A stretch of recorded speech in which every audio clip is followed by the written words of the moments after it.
हाय sapiens. बचपन से हम लोग अपनी साइंस की किताबों में एक बात पढ़ते आए हैं कि कशिश यानी ग्रेविटी एक नज़र ना आने वाली ताकत है जो दो चीज़ों को आपस में खींचती है। क्या ये बात दुरुस्त है या बचपन से हमें साइंस के नाम पर एक धोखा पढ़ाया गया हुआ है और हकीकत कुछ हो रही है? तो चले आए आज मैं ऐसा पता करते हैं इस चीज़ का।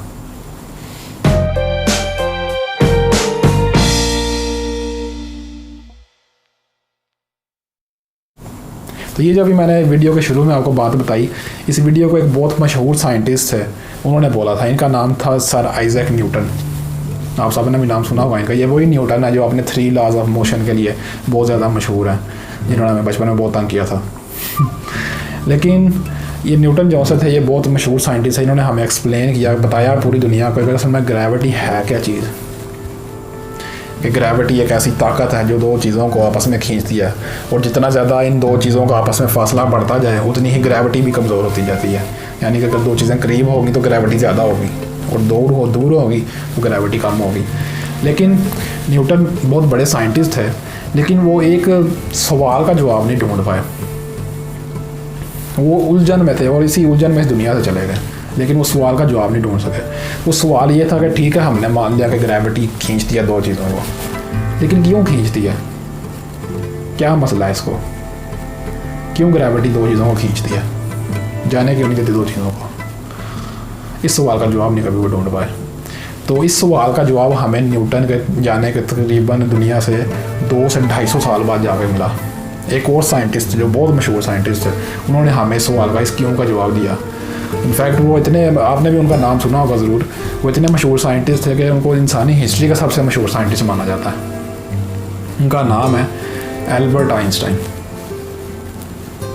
इन्होंने हमें बताया था असल में कि क्यों ग्रेविटी खींचती है, और इन्होंने बताया हमें कि ग्रेविटी अगर हम लोग सतही लेवल पर, सरफेस लेवल पर देखेंगे तो हमें नज़र आएगा कि ग्रेविटी दो चीज़ों को खींचती है, लेकिन हकीकत कुछ और ही है। हकीकत एक धोखा है। तो आइंस्टाइन ने किस तरह एक्सप्लेन किया? आइंस्टाइन ने अपनी एक जनरल थ्योरी ऑफ रिलेटिविटी दुनिया के सामने पेश की, जिसके ऊपर बाद में कई एक्सपेरिमेंट्स किए गए और वो थ्योरी सच साबित हुई थी 100%। और अब तक जितने भी उसके ऊपर एक्सपेरिमेंट्स किए जाते हैं वो सच साबित होते हैं। तो उन्होंने इस थ्योरी के ज़रिए दुनिया को बताया कि असल में ग्रेविटी है क्या चीज़।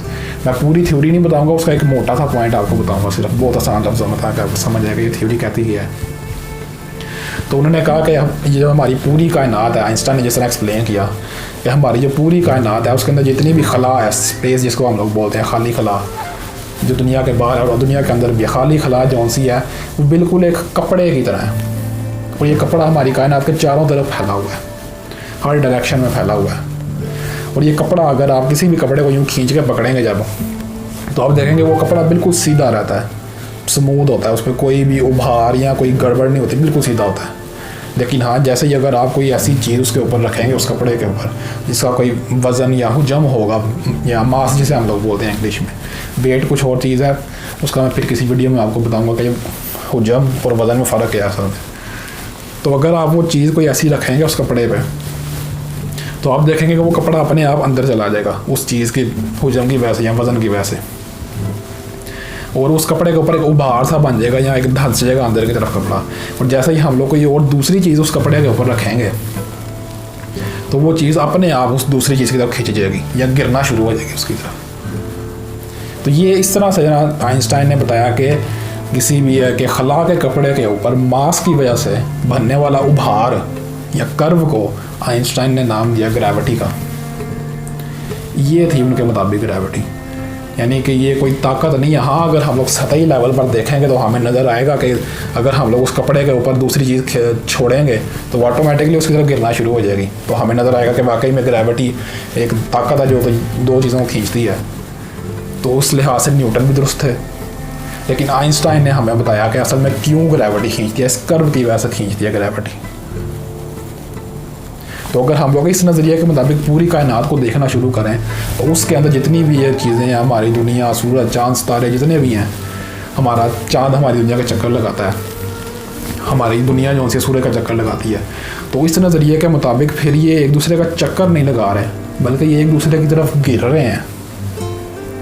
जी बिल्कुल दुरुस्त सुना आपने, ये गिर रहे हैं एक दूसरे की तरफ। लेकिन इन सब चीज़ों में फासला इतना ज़्यादा होता है कि ये डायरेक्ट एक दूसरे में नहीं गिरते। बल्कि एक दूसरे के गिर्द गिरना शुरू कर देते हैं चक्कर में।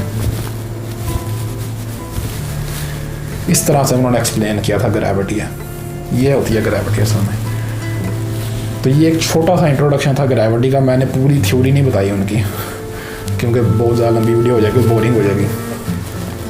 वैसे मैंने वीडियो बनानी तो ब्लैक होल के ऊपर थी, लेकिन असल में जब लोगों को यही नहीं पता होगा कि ग्रेविटी क्या चीज़ है, तो लोगों को ब्लैक होल की समझ नहीं आनी। तो मेरी अगली वीडियो ब्लैक होल के ऊपर होगी, वो भी आप ज़रूर देखिएगा, जिसमें मैं बताऊँगा कि ब्लैक होल असल में है क्या चीज़, और ये आइंस्टाइन ने किस तरह एक्सप्लेन किया था ब्लैक होल को। मैं आहिस्ता आहिस्ता उनकी पूरी थ्योरी एक्सप्लेन करूँगा, लेकिन थोड़ी थोड़ी वीडियोज़ में, ताकि लोगों को हज़म हो जाए।